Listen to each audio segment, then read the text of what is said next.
Hello and welcome back to the Simplifiers podcast, where we take topics in work and life and simplify them. And friends, how did this happen? We are halfway through the year already. I don't know about you, but it has gone by in a blink. And I think it's really nice in the month of June to jump off the hamster wheel a little bit and just take a moment to track our progress, celebrate what we've done, and, refine and make sure we're on the track to hitting our goals for this year. And I want to take it from a slightly different approach. I want to talk about actually going big with your goals. And my special guest today is going to help us with just that. Her name is Julia Pimsleur, and she's the author of Go Big Now, and also the best-selling author of $1 Million Women. She's a master practitioner and coach of NLP, also the founder of the $1 Million Women social venture. Pimsleur also built the #1 language teaching company for kids, Little Pim, into a multi-million-dollar business. She's an avid scuba diver like myself, and she also lives with her sons in New York City. So I'd like to welcome to the Simplifiers podcast, Julia Pimsleur. Hey, Julia, how's it going? It's great to be here. Thanks for having me on. I'm glad you're here. I really enjoyed your book, and we're going to dive deep into this because what's interesting about the work that I do, real quick, on the podcast is it's always fascinating to me that no matter what the topic is, it all leads back to mindset. Yes, it does. And I'm sure this is what sparked you, in fact, to write your second book, specifically on the 8 essential mindset practices to overcome any obstacle and reach your goals. So talk to me, how did you stumble upon this work? Was it through the various businesses that you've launched and run? I came up with the idea for the book while I was doing an exercise that I now teach in the book called 5-3-1 Clarity, where you journal about where you're going to be in 5 years, in 3 years, and in 1 year. Yeah. And when I journaled about where I would be in 5 years, I knew I would have another book out. Somehow I knew I'd have another book, but I didn't know what it would be on. And I remember writing, the book will be on something that comes out of the conversations I have with people after the release of $1 Million Women. And that's exactly what happened. I was speaking all around the country and in some cases in other countries, Australia and the UK and the like. And in all these rooms, Mary, of 100 to 500 to 1,000 people, I would say, you only need 3 things to go big. You need the right mindset, the right skill set, and the right network. And then I would ask, what of those 3 things is the hardest for you? And in all these rooms of 100 to 1,000 people, almost all hands went up for mindset. And that's when I knew that's probably what my next book would be on. Yeah. And isn't it funny? I mean, when you write your first book, you're like, I want to get it all in there, all of it in. And then the second you send off a release copy, you're like, oh, but actually there's more. There's more to share, right? Well, and often the people you work with, I'm sure you found this in your own work at the Simplifiers, they will reflect back to you what you're best at and what you should work on. I noticed that the graduates of my programs, when I would say, well, what had the biggest impact on you? They would almost always say the mindset work. And the truth is, it's what transformed my life, as I talked about in the book. So I was really motivated from a very personal place to share some of these amazing tools that I was lucky enough to have access to. And, we have been on a kick over here, definitely during this season, of really diving deep into how the brain works and understanding the subconscious versus the conscious brain and how much of that is dictating our decision-making process, how we even set goals in particular. And so that's why I'm really excited to have this conversation with you today to talk about it from a slightly different angle. So people that are listening right now are small business owners just like you and I, and it is a great time for us to check in on our big annual business goals. But what's your take on it? Like, what role does our mindset play in all of this? Well, when I studied what successful people do in order to write this book, because really I was looking at what do successful CEOs, leaders, change makers, politicians, what do they all have in common from a mindset perspective? Yeah. And what I found is the #1 thing that they all do is set very intentional goals. You almost never hear someone like Richard Branson, right, saying, well, you know what? It just happened. I don't know. I woke up one day and I had 5 companies, Right. These are all people who had a big vision for their lives, who, breathed these things into being by visualizing, by writing about them, by committing to these goals. And so the number one thing we can do to have a more powerful mindset, or a go big mindset, as I like to call it, is to define where we want to go. Yeah. This is not about waking up every day, hoping it'll all work out. Having projections that are written projections, having numeric projections. In my programs, we always do, money projections so that you can set a goal and reverse engineer your way to that goal. And, it reminds me of The Big Leap by Kay Hendricks. I mean, when we talk about and setting the vision for where we want to take our business for the year ahead, it's interesting to me when you realize that there are potentially upper limit problems at play here, things that you're just not even aware of, because you think, well, okay, this is the goal we're set and we were going to hit it by December 31st. But then, what sets that goal is that upper limit, right? Like, you don't think you're going to make more than $1 million. So, well, we'll just keep it at $1 million for revenue or whatever it might be, right? Well, the truth is, all of our actions and results are driven by our thoughts and beliefs in our unconscious. Yes. And so if you want to get different results, you have to actually go all the way back to the thoughts. And I know that when I was doing all my research on mindset, and I've studied the last 15 years with some of the top mindset teachers out there, I noticed that a lot of them refer to this, thoughts become things. I heard that a lot. Thoughts become things. And that really troubled me because, Mary, I was like, well, I don't know, if I think about a margarita right now, am I going to have a margarita in my hand? Like, no, that doesn't really work. So I set out to sort of break that down and figure out what is the ellipse there, right? In thoughts become things. And so I came up with an acronym that I teach in the book to help you understand how this works. And it's called TBEAR, TBEAR. And it speaks directly to your question, because if you have a thought over and over again, that's the T of TBEAR, it becomes a belief. That's the B. Now, all beliefs have a positive or a negative emotion attached to them. That's the B. Yeah. Sorry, the E for emotion. Then if you have a belief with a very positive emotion attached to it, you'll take lots and lots of action. That's the A. And that leads you to your result. That's the R of TBEAR. But here's the problem. If you want to change your results, and a lot of people say, well, I want to make more money, or I want to grow my business, or I want to raise venture capital, or I want to add a whole new line of products, or I want to launch a business. That's a result. So you have to go all the way back to the thoughts and implant such powerful thoughts that become such powerful beliefs with these positive emotions attached to them that you take lots and lots of action. And there's no shortcutting around that. Right. And, it's one thing to kind of think it, but it's another thing to actually embody it and take the action, right? And change your identity of who you are as a person or as a leader, right? That's part of the mix of it all, right? Well, from reading my book that I have reinvented 4 times. I'm on my 4th career now. And so I've used all of these mindset practices myself, especially the ones in chapter 3 around rewriting your story, which I think is going to be critical for so many people right now, where, entire industries were put on pause during the pandemic and some jobs are just not there anymore. So there's a lot of reinvention going on, especially for women in this she session. And that's where these things are so important. Yes, yes, and yes. I think we should deep dive into rewriting our story. And what I thought was really interesting, so there are 8 mindset keys in the book, and we're only going to talk about maybe 3 or 4 today, just to whet everybody's appetite on it.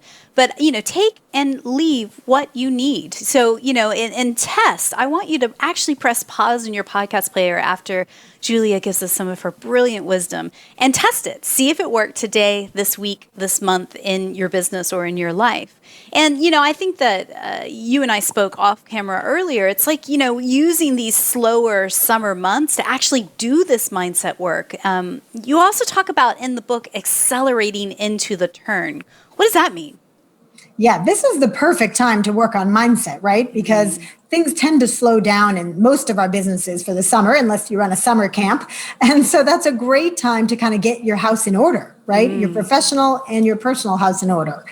The accelerate into the turn grew out of something that I learned when I was going through a tough time, where I noticed that my tendency when things were difficult, let's say, you're going through a lull in your business, or maybe you find out, someone embezzled from your company, or there's some big thing that's really getting you down. The tendency is to retreat, is to kind of metaphorically pull the covers up over your head, right? And say, why is this happening to me? And woe's me, and kind of back away. When in fact, we need to do the exact opposite. And so what I recommend in the chapter, Accelerate into the Turn, which is one of the mindset keys I teach, is to do more, not less, when things are hard. Because it's a metaphor coming out of when I was learning to drive, and I would see these sharp corners coming up, and I'd get kind of panicky as a new driver, like, oh, I need to slow down. It's like really curvy up there. And I remember the driving instructor used to say, no, accelerate. You got to accelerate when you're going around that corner. You need that extra juice to get around the corner. Well, it's the same thing when we're going through tough times. During the pandemic, it was the women who added new lines of business to their companies, who started going live on Instagram, who ramped it up during the pandemic instead of pulling back, who now have thriving businesses. Some of the women in our community are up 60% over last year because of doing this very accelerate into the turn thing. Yeah. And I want to clarify here, because when you say do more, it's not about adding more noise or busy work to your schedule. It's about really being bold and, being willing to try new things or pivot into new divisions to diversify your revenue stream, right? That's right. Well, one of the key takeaways of the book is that most people who are highly successful just did a lot of things. They did what's called massive action, where they didn't try one or two things. They tried 10 or 20 or 100 things, and a couple of them worked out. The truth is, we only hear about the things that work out in people's lives, not all the things that didn't work out. No one's doing an Instagram story about that. Of course, right. Yeah, we're looking at all the beautiful filtered pictures and very curated feeds of our colleagues and competitors. So it's always a good reminder that what you see on social media is not always the truth behind it, like the work that truly goes into it. Well, and you don't get to see the massive action, right, that led to those couple of things that worked out. That's right. I know we have women in my community who will try different marketing campaigns, will add new products and services. And if they try a whole bunch, one or two work out. But if you try one thing and are super invested in it, and then it doesn't work out and you feel rejected and like nobody likes what I have to offer anyway, and pull the proverbial covers over your head, right? Chances are pretty high you're not going to get to that success story. That's right. Well, I'd like to read from your book a bit. So page 6, you cue it up and saying this: successful people know that thoughts lead to actions which drive results, and that if you want new results, you'll first need to think new thoughts. But you may not have heard the saying of this: you cannot solve your problems with the same level of consciousness that created them. The way I think of it, each time your mindset shifts or expands in a way that gives you greater confidence or capabilities, it's like finding a key that unlocks a door in your mind. Then you can move on to the next door and look for the next key. I present the 8 mindset practices I teach in this book as keys so that you can keep all 8 on the virtual key ring, always ready to use. I love how you frame that up in particular, because it is like tapping into the matrix. It's unlocking a door that you never knew was even there in the first place. And I dare say, maybe it's just me, I'll speak, but other people probably will raise their hand and say, yep, that's me too, is that especially lately in the last few years, I have been so desperate looking for the answer outside of me. Some guru, some expert on a pillar in a mountain who's going to give me the 5 steps to whatever. And while that is all good and well, it's nice to hire somebody, a coach or a technical expert to teach you skills. But what I'm finding lately is that a lot of the answers already sit inside me. If I can unlock the door and tap into my inner knowing and do some scraping of my subconscious, then it's actually all I needed in the first place. Is that what you're getting onto here as well? That is so beautifully said, Mary. I love that. And the truth is, we have the ability to achieve and accomplish these incredible things, but we usually sort of hold ourselves back, right? There's that beautiful poem from Marianne Williamson that says, it is not, the darkness that we fear, it is our light. That's right. Who am I to be fearless and fabulous? And that somehow if we dim our light, that it's going to help others to feel less intimidated, when in fact it's the opposite, right? The more we let our light shine and the more we give ourselves permission to go big and to do our genius work, as Gay Hendricks calls it in The Big Leap, the greater impact we can have on others and the more we can help them to do the same. Yeah. Okay. So let's simplify that down. Define what a go big mindset is, and specifically, how can we cultivate ours now that the world is starting to reopen again? That's right. It's a great time to get out those goals from before the pandemic and recommit to going big and kind of building that bigger version of yourself and your company. Yeah. So the go big mindset is a set of beliefs that allows you to stay positive, overcome any obstacle, and reach your goals. And that doesn't necessarily mean it's going to be the exact same path that you set out on in the beginning, right? I mean, we have to approach our goals sort of like an end destination where the GPS may make us reroute multiple times, right? I mean, even just getting this book out, Go Big Now, there were so many iterations of it. There were so many different people I had to go through and hurdles I had to jump, but I always knew the book would come out one way or another. And so that was the end goal that I was committed to. And then I remained very flexible in how I got there. And so let's just clarify as well, the big, whatever your big is, air quotes there, is not defined by other people. It's defined by you. So it's not that you are coming on here and saying, well, Mary, let's make 8 figures in 4 hours of work a week kind of thing. You're talking about you defining your big, right? Yeah, everyone has their own version of what going big means. One of the first exercises in the book is to set your go big goal.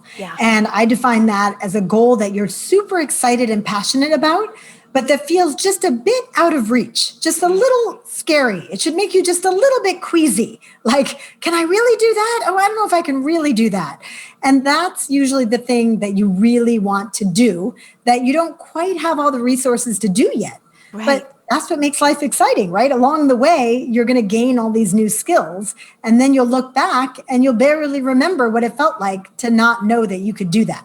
That's right. I mean, the greatest learning, the greatest growth in my personal life and my professional life was when I was 3 steps outside of my comfort zone, like really going. Which one are you thinking of right now? I'm sure you've taken so many steps outside of your comfort zone. I've moved my business and family across the planet twice now. There are many God, things. amazing. Yeah, incredible feats that, a few years ago or even 10 years ago, I never would have thought or imagined would be possible. And, we talk a lot about giving and asking bold asks in life, whether it's with your clients or your suppliers and trusted partners, or even a bold ask of yourself.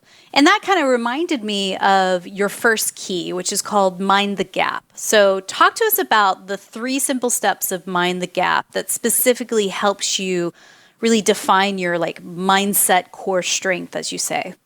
Yes. Well, I started with Mind the Gap because I think one of the first things we need to master is realizing that we're in charge of our brains and that sometimes you need to kind of give a little tug on the leash, as I like to call it. I adopted a puppy a few years ago, and I remember when I would take her down for a walk and she would want to stick her nose in the garbage and eat the old bubble gum on the street and get wrapped around the lamppost. Oh my gosh. I'd have to just give a little tug like, no, we're not going to do that right now. So why can't we do that with our minds? Our minds have the tendency to take us to places that are not helpful, right? We have about 6,000 thoughts a day, Mary. Do you know what percentage of those are negative? I don't know if you remember from the book. I'm sure there's a ton, right? Guess? Yeah. Isn't it more than 80%? That's right. It's 70 to 80% of our thoughts are negative. Wild. And once you learn that, it's sort of a relief though, right? Because then you're like, oh, it's not just me. I thought I was the only one who came up with these horrible scenarios and sabotaged myself. So what Mind the Gap, the first key, teaches you is to not just make the first meaning that your mind wants to make of anything that happens to you. Like if you go for a job interview and you were super excited about this job, and then you walk out and you're like, I don't think I got it, right? So right away you're making meaning. Oh, they rejected me. They didn't like me. I didn't answer that question well. I'm never going to get a job. actually, I should just give up. Who am I to even go on this interview? I mean, your brain can go down that whole rabbit hole, right? Yes. So what mindset training teaches you to do is to create a little gap, and that's why it's called mind the gap, between what happens to you and the meaning you make of it. And when you get good at this, it's pretty cool because you can interrupt your thinking right in the middle of making meaning that's not going to serve you and make different meaning that will serve you better. So taking that same example, let's say you knew how to mind the gap, which I teach you how to do in the book. You walk out of the interview. Sure, you feel like, okay, maybe that wasn't my best interview. But instead of beating yourself up and making the meaning that you blew it, or now you'll never get a job, or why am I even putting myself out there? You might say, that was interesting. When they asked me about what was the P&L that I managed in that last job, I realized I never even got that actual number. I know it was a lot of money, but I wonder how much it was. I should call my old boss or my old colleague and get that number because next interview, I'm going to nail that question. Yeah. Right? You always have that choice, but we don't make the right choice very, very often. So that's something we can teach ourselves to do. And I love it because you simplified it down into 3 key questions that you have to ask yourself in that moment. If you have consciousness and you're like, oh, I'm falling down the negative Nancy rabbit hole, ask yourself these 3 questions. 1, what are the facts? 2, what is the meaning I made of them? And then 3, how can I shift the meaning to one that is more positive, affirming, and empowering? And I love that. It's great. Well, we both love simplifying. I wrote this entire book because I felt that mindset is such a big buzzword these days, but very few people know how to get a powerful mindset or what that even means. So my idea was just to take these concepts, most of which are out there, I invented a few of them, and simplify them down so that anybody can get a more powerful mindset right away on reading the book and share it with family, friends, colleagues, because we all benefit, right, when people are more self-aware. Yeah. And so that's it. So, if you hadn't had this key, you would have just simply said, this is my meaning of this situation. It was a disaster or it was this, right? But adding those other 2 questions starts to frame it in a different light. And you go, actually, the facts are everybody left smiling. They said that we were going to talk again in a couple of days, da-da-da-da-da. Don't just jump to conclusions that this was either a success or disaster. It's kind of like holding that loosely, right? Well, and once you realize that you're in charge of your mind should not be in charge of you, then you get more intentional and proactive about choosing meanings. Because I know for myself, I can certainly, get down a negative rabbit hole. But if I catch myself doing it, I kind of remind myself like, wait, where's that going to go? That's not going to go anywhere good. That's not going to keep me in a positive state to go on that next, I don't go on job interviews, but let's say raising capital, right? Sure. To go into that next meeting. And here's the rub. I did write about this as well. You'll never really understand what other people are thinking. They have an entirely different filtering system than you do. It's called the RAS. I talk about that in the book. It's a little group of neurons at the back of your brain that filters everything that's coming through. And it does a big sorting job where it deletes, distorts, and really goes through and does triage and kicks out most of the information. Yeah. See, you don't even know what information was getting through for them. It's just a huge waste of time to sit around thinking, I failed that, or now I'm a loser, or wherever it is that your brain goes. That reminds me of a recent conversation I had with behavior economist Melina Palmer. We did an episode where she simplified what's actually happening in your customer's brain when they decide to buy your product or service. And that's exactly it.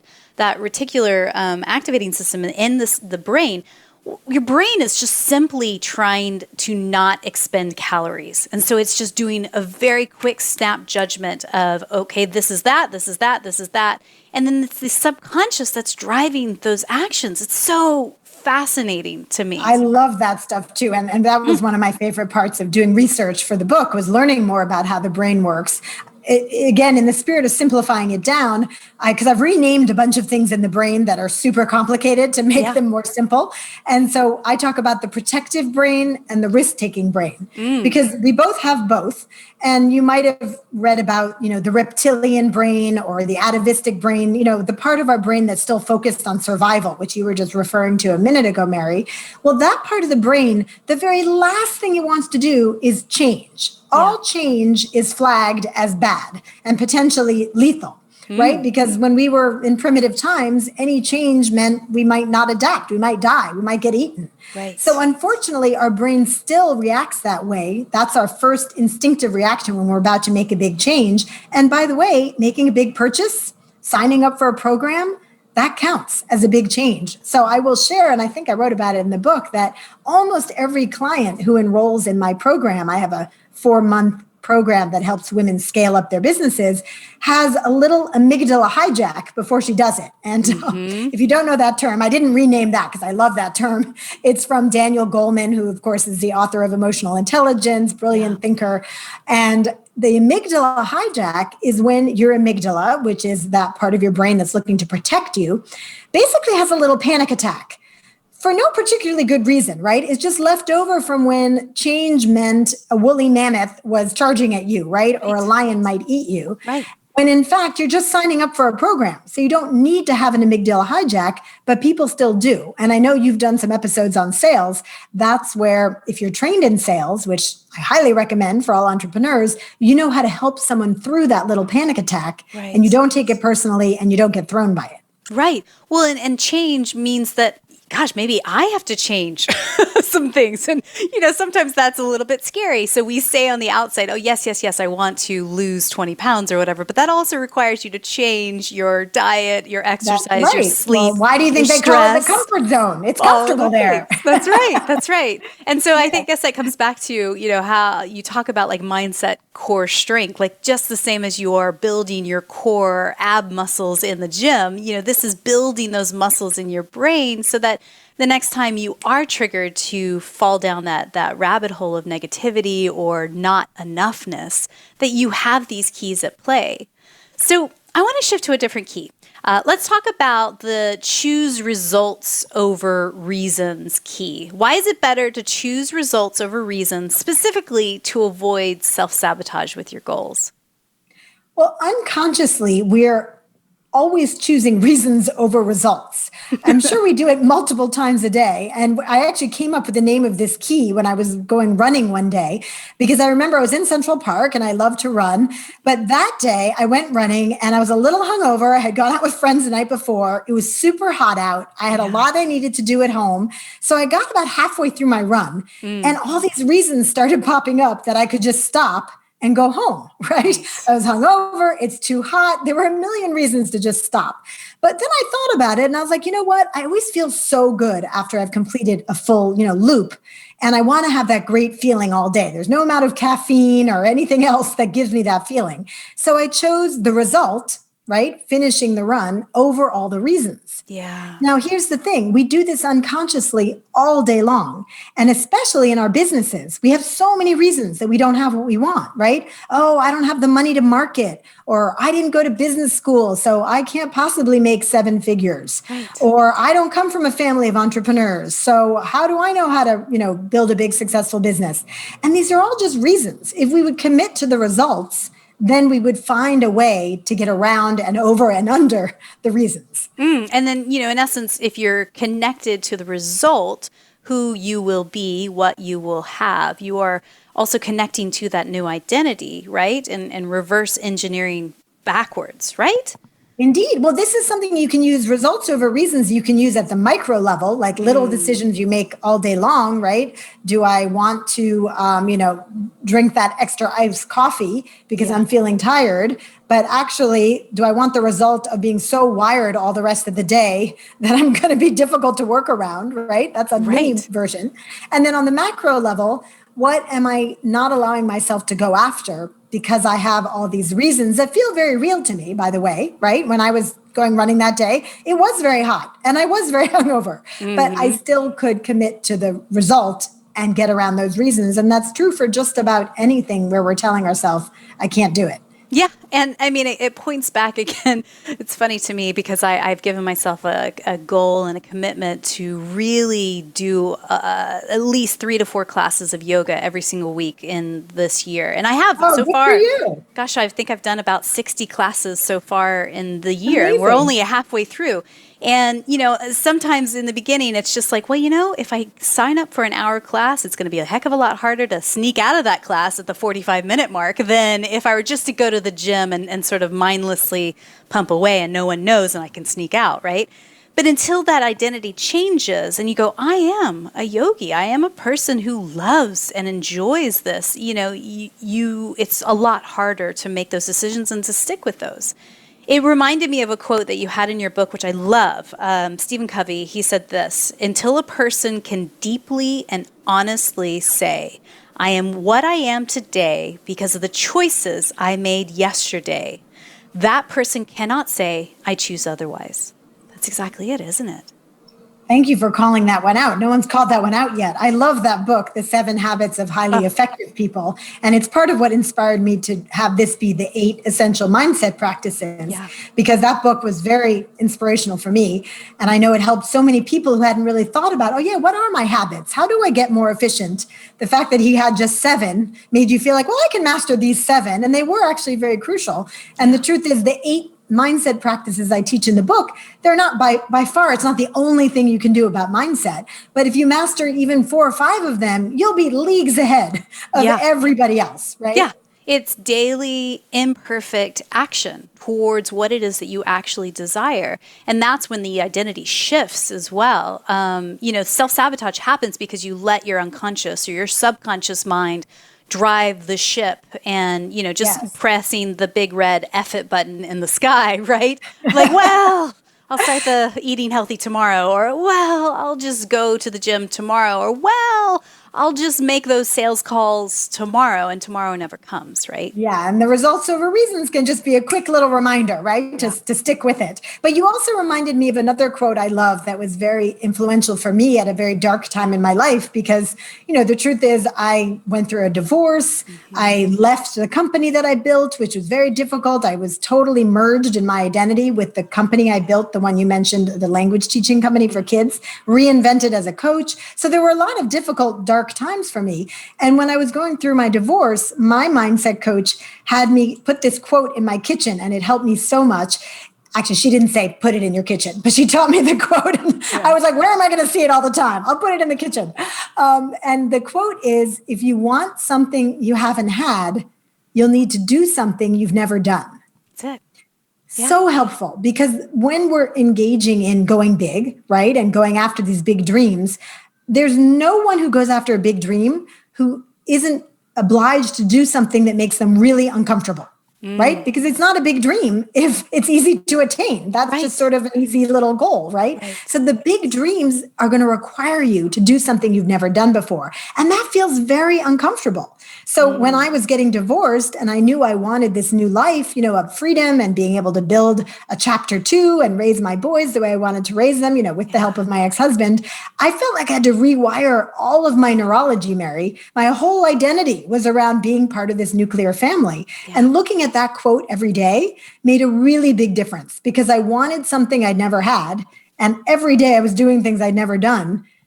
I just think that can be a really great North Star if you're listening right now and you're going through something a little tough. Yeah. And I appreciate you saying that, because I think a lot of times when we are shifting our identity, we have to unpack a bit of shame that may be lurking underneath, that is anchoring your identity in something where you are feeling like you've done something wrong and you are wrong or not enough or otherwise. And it takes time to unpack that. But it actually, and people can get stuck in their stories, right? Because we tell stories about who we are, and then we get stuck in those stories. That's what chapter 3 is about. That's how to get unstuck about your story and write a new story that might serve you better. Right, because your brain is looking for data points that prove that story is true. So if you say, I am not enough, or I am broken, or I'm never going to recover from this, what does your brain do? Your subconscious looks, okay, well, here's a clue for that. Here's a clue for that. Here's a clue for that. Here's a clue for that. So it's not necessarily that you need to be delusional, right? You just need to be aware when you're you're dropping those anchors down, right? And then that's part of the whole rewriting your story. So let's talk about that. Like, how do we rewrite the tend to give stories? too much emphasis to what other people think. Yes. Right? And so I found this quote I threw in the book that I loved, which is when you're 20, you care what everybody thinks about you. When you're 40, you stop caring what other people think about you. When you're 60, you realize no one was ever really thinking about you. Yes. Isn't it true? They're so self-obsessed. I'm somewhere between the 40 and the 60 right now. And I'm really moving quickly towards the 60 in the sense that I don't think people really think about us as much as we think they do. And the more we let go of that, the more we're free to just be whoever the heck we feel called to be without worrying about, oh, well, everyone in my family is going to think I'm crazy, or no one from my college class did anything like this. This is your one precious life. And, that is why I started the book with a tough personal story, because my father died very suddenly when I was 8 years old. And that was when I had my first big, mindset shifts. I certainly didn't call it that at the time, but I got a very early lesson in life is very short and can be over at any moment. Yeah. And we've all just gotten that lesson in the pandemic, sadly, right? Everyone has realized how ephemeral and fleeting life can be, with friends and family dying and going into the hospital and being on ICUs, and who knows if they're coming out. It's been terrifying, right? Yes. But I've kind of known that since age 8. So in a way, it's been one of my superpowers, because I'm aware to the core that this is my one go around, at least as far as we know. And I'm going to make the most of it. And that is part of what enables me to take some really big risks and do some bold things, not all of which have worked out, which I talk about in the book too. Sure. But I appreciate you sharing that story, because again, it comes down to choice. Like, we do have a choice of how we interpret what happens in our lives, in our businesses, in the world around us. We always have a choice in what our next step is. And so I suppose at this halfway point in the year, if you set business goals back in December or first part of January, again, the world's changed significantly in the last 6 months as things start to open up again. Vaccines become more widespread.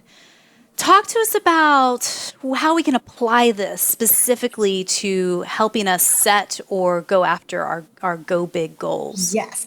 Well, first of all, having written goals, as I guide people to do in the book through the workbook. And when you buy the book, you get a free 10-page workbook that's on my website. Yes. So you define your go big goal. And then you also shine a flashlight on your beliefs, because as we were talking about before, it's really the unconscious that drives the show, right? We think we're making these decisions all day from a rational place, but we're not. It's old stories that we've been telling ourselves since we were 5 years old, right? Yes. So when you shine a flashlight on those beliefs, you sometimes find what we call a limiting belief, which your audience may have heard that term before. I'm sure you have, because I know you geek out on mindset about as much as I do. Yes. And so a limiting belief is a belief that limits you, just as it says, right? Maybe it's, well, I can't build a successful business because no one in my family even went to college, right? Yeah. Or I can't make another $300,000 because my parents were teachers. Nobody knows how to make money in my family, right? These are limiting beliefs that are lurking below the surface, completely stopping you and sabotaging you from doing the big things you want to do. But when you shine a spotlight on them, which I teach you to do in the book, you can choose, okay, which ones are still serving me? And by the way, those are not limiting beliefs. Those are empowering beliefs. We all have those too. And if you look around your life, anything that's good in your life came from empowering beliefs. Yeah. Anything you don't like in your life, and maybe suspend judgment for a minute of why that's there or what's wrong with you, but just say, hey, what don't I like? I don't have the amount of money I want. I don't have the life partner I want. That always comes from limiting beliefs. Yeah. And you can shift those and kind of rip them up or rip them out, as I teach you to do in the book. I talk about them kind of like a tree with roots, and you have to pull them out, roots and all, and replace them with an empowering belief that will be just a little fragile sapling at first. But then you'll water it and you'll look for evidence and you'll convince yourself that that is the belief, and it will grow into a big oak tree that will become your new belief. and will set you up for success for this next chapter. Yeah. And again, you take that mindset work, especially over these summer months, start to excavate the yuck, the stuff that's in holding you back. I mean, that's why it's called an anchor in the first place, is to hold you tight in that spot. And, you know, scoop it out, and put some new things in there, and then take action, right? Take action. And that's, I'm so glad you said it earlier, but there is power in writing something down on a paper. Don't just think it. Don't just let it swirl in your brain. And then bonus points if you tell someone else, whether that is... You read my mind. Yes. That's what I was thinking. Please go ahead. An accountability partner, a coach, Yes. a therapist, a colleague, a coworker. Tell someone, right? Because there's power of, like, again, your data points is trying to find it. Like your RAS is trying to find the data points that prove that you already have that goal, right? Well, and Mary, often when people have a limiting belief, they just think it's a fact, it's Right. truth, right? But then when you say it to someone else, they reflect back to you like, "Oh, really? You feel that way? That's not how I see you at all. Actually, I see you as Yes. incredibly capable." And suddenly things start to shift a little. And you realize, "Oh, maybe this is a story I'm making up. Maybe this is a limiting belief." And then there's this 4-step process in the book, some of which we've just talked about, to get rid of that limiting belief. I call it busting limiting beliefs. It's chapter 5. And it's really just name it, write it down, share it, just like Mary's saying, with a friend, therapist, mentor, coach, someone you trust. And then you define the positive opposite of that belief. And the last step, and this is where people tend to get stuck, is the massive action. So you take 10 big action steps towards the new positive belief. And here's the tricky part about that. Sometimes when I have people come up with these action steps in my workshops, they can only think of 3 or 4, because keep in mind that the positive opposite of your limiting belief is something you have not been doing. So sometimes you have no idea what you should be doing. And that's where it's good to have a friend or a mentor or a therapist, because someone who doesn't have that limiting belief can help you come up with those steps and hold you accountable for staying on track and getting to that new empowering belief. So smart. I highly recommend, if you are intrigued by everything that Julia is talking about, grab yourself a copy of this book. It's called Go Big Now, 8 Essential Mindset Practices to Overcome Any Obstacle and Reach Your Goals. It is available at your local bookstore down the corner or online, anywhere where books are sold. And on Audible, if you like to listen. Even better, and just take it bit by bit, step by step. It's really simple once you start to see what the true keys are to unlocking what's going on in your beautiful, brilliant brain. So, Julia, I'd like to wrap up by asking you a few questions I like to ask every single person on the podcast. And again, thank you so much for your time. Oh, this has been such a joy. My first question is this. So what's one book or blog that you're reading these days that's either inspiring you or poking holes and challenging your belief system? I just read an incredible book by Lee Hyun-soo, and she is a North Korean author who grew up in North Korea and decided at age 17 to defect all by herself to China. It's an incredible story, and she had to assume 7 different identities in order to accomplish a successful exit and build a new life. And so it's actually called The Girl with 7 Names. Ooh. And I highly recommend it. It's beautifully written. And also I learned so much about what it's like to grow up in North Korea in a totalitarian government. And in some ways it is a mindset book, because she had such a powerful vision for her life that she overcame incredible obstacles to get out of this authoritarian regime that she was living under and reinvent herself, not once, not twice, but really 6 or 7 times. So very, very inspiring. Highly recommend it. I love it. What a great recommendation. Again, identity is at the core of mindset shifts. So we will put a link in the show notes for that book if people want to check that out. All the things we talked about today is at thesimplifierspodcast.com. So tell me, who is one person in your network, somebody that you know personally, you just feel is up to brilliant things? We could shine a spotlight on them, and who knows, maybe one day we'll have them on the podcast. Oh, I work with all brilliant women in the Million Dollar Women community, so it's hard to pick out one. But I would love to highlight Tiffany Dufu, who is a fellow empowerer of women. She is completely dedicated to helping women and girls advance. And she recently started a company called The Crew, CRU, which is to help women find groups of other women who are looking to do big, bold things and to help each other reach those dreams. She's based here in New York, like I am. She's also a mom. She's Black. She's a powerhouse and a dear friend. And she also really helped me in the writing of this book because she encouraged me to really go deep and share some things I'd never shared before. So I'm very grateful to her for that. And she has a book called Drop the Ball, about the fact that we as women sometimes feel we have to always keep all those balls in the air, but it's good for us to learn that we sometimes can drop the ball and that it's not okay. It's not only okay, it's needed. Yes. Oh, God, I love it. We will link her up in the show notes for people if you want to check her out as well. So I believe gratitude and simplicity go hand in hand. Tell me, what's one thing you're grateful for today? I'm someone who always felt like a bit of an outsider. I think partly because I moved to Paris when I was little, which I talked about in the book. So I was the American girl. And then I've just always felt a bit like an outsider. And now with the Million Dollar Women community I created 5 years ago, we just had our 5-year anniversary. It's really my first time feeling like I have exactly the community I have always wanted. It's all smart, driven, big-hearted, pay-it-forward women who want to make a big impact. And I'm just so grateful for their friendship, for trusting me as their coach, and for everything we're co-creating. I love that. It's beautiful. And again, it daily imperfect action brings you one step closer to what it is you actually want to create in your business, in your life, all of the things. So we've got a few freebies from Julia that you definitely want to check out. There's the 12 mindset practices of successful leaders and CEOs. It's a mindset assessment. You can find that again over at the simplifierspodcast.com and all of our social media links. So if you want to link up with Julia or her team, you can connect with them directly there.